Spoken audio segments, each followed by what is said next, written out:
But the next one takes place right here. In Middle Tennessee. In the middle of Tennessee.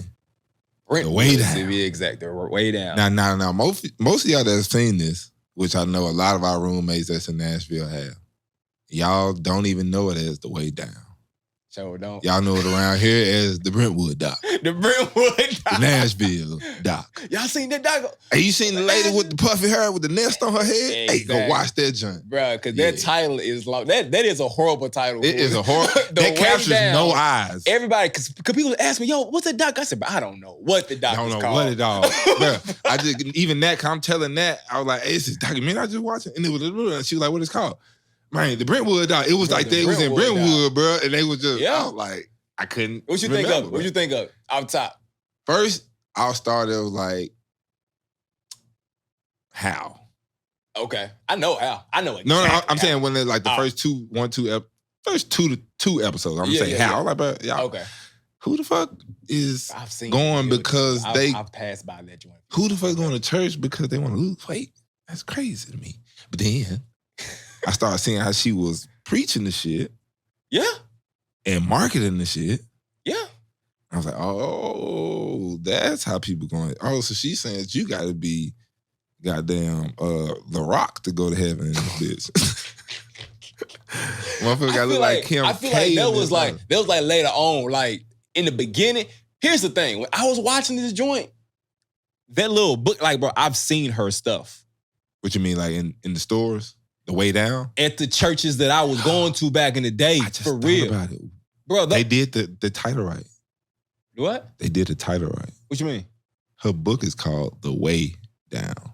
Way, like W-E. Oh, yeah, that's what they did. And then they did. But they shouldn't have did the W-A-Y. They should have just did it the same way as the book. It would have made sense. Anyway, it would have made sense. I caught they bluff. Anyway, I've seen the books and the little. There was one scene where like there was like a little workbook, like a little journal type deal. I know that my mama had that hoe. For real? Bro, I've seen that joint a few times. So I went to a church. Let me see this. Bro, I'm telling you, I've seen her work. She had like a little a fucking workbook that I know for a fact I saw back in the day. But what's crazy is her books was in a lot of churches. Like I remember these joints now. Like every time I was looking at something, I went to all black churches, so it was at all black churches, bro. She had black members, bro. I mean, she was. It was black women, and it was a lot of women just in general. I don't want to say a lot. I don't want to. It was men in there too. But yeah, bro. Like they was out trying to lose weight, and like this woman basically said, as long as you pray, you can eat whatever you want, and you can lose weight. See, my mom and like they put scripture on it. That's what got it. You got scripture. I'm trying to tell you. My mama just had her Weight Watchers book next to her Bible. That's all it was. The Weight She just kept them hoes separate. She ain't put them business together. Bro, they was putting that shit together. Bro, they was definitely putting it. Listen, she made a fucking Weight Bible book. She did. She made a Weight Bible book. But I've seen them joints back in the day. It's just crazy though, bro.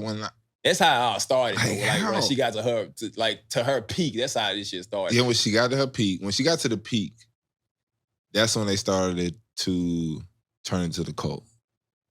That's what they say.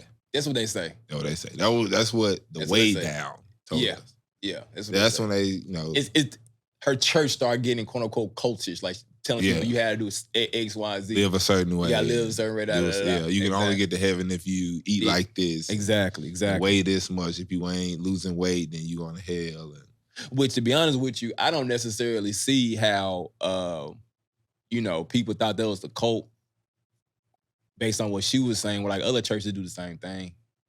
Like, you can't do this or you're going to hell. Yeah, but I feel like it's the same thing. It must have been the way she would press, she would full court with it instead of just saying it and then just. She probably went full court with it, but I mean, she was using scripture and stuff. Using the scripture to sell a point. But that's what they do, though, don't it? That's what they do. I'm gonna be honest with you, bro. Listen, and I don't want to put no pastors' names out there, but there's plenty of pastors that take scripture, have a point, like. For instance, relationships. Speaking like for instance, like there's a pastor that sells relationships. He got relationship books. Oh, yeah. He got different things. He uses scripture to push relationships. You got people that do it for finances, aka James Ramsey. Yeah. You know what I'm saying? He got a whole co-following, same thing. He had finance books and he used scripture.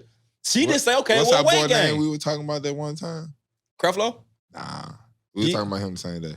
TDJ? Joel Osteen. Joel Osteen. You see, that might just gave some bread back. I saw that.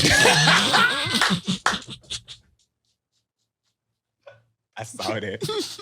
I did see that. Yeah, I did see that. He was being green. That man know he was being green, bro. He knew it, bro. Only took the man a whole year. Bro, he was green for that, bro. He said, let me go and run this money back, bro. Yeah, I done used most of that. I run this so bad. He's green. He's green. And you know what's crazy? He got a co-following, bro. He still got a whole church. I know.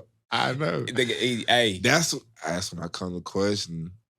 I don't know if we got any cultist roommates. I don't think they let cults listen to this, so I think I doubt it. If you're part of a cult, I don't think you can listen to the wrong room. Either you sneaking and comment in the section. Bro, we can help you, bro. We'll call somebody, bro. We can help you, bro. We will help you, bro. But you don't need to be in that situation, man. Like, I didn't seek help. Just the seeing of a cult in plain sight. I would love to ask somebody and talk to them. I know you get to see it on the thing. I want to be like, this is a real question. Like, we're not even recording. Yeah, like, I want to ask you talk to me. Real. Talk like, to me. What are you thinking? Like how does you let somebody? They're not thinking for themselves. They're letting somebody else think for them. That's what they're doing. Period. But I don't think they would say that. Or I guess they would say something like that. They would say something like, well, the following of da-da-da says that I should, boom. Yeah. This is my personal opinion. I just feel like, to be honest with you, you know me, bro. You know I'm like super religious, right? I'm not super religious, but you know what I'm saying? I do believe in what I believe in, right? But I feel like there is a certain extent to where you gotta have some, what's the word I'm looking for? Wherewithal. Some fucking knowledge. Some consciousness. Your own, yes, bro, like your own thoughts. Cause bro, you can't depend on some other people telling you stuff all the time. Like, when you gonna make some decisions for yourself? You can have that. People can tell you something, but it's like you take it with a grain of salt, or you take it, all right, let me do my research. Okay. And then it's a thought. I have it as a thought and I bring it back in. And yeah, that's crazy. But man, they just want them to think like, hey, I need somebody to think for me. Or they get behind some cause and just follow it blindly, like, Trump supporters.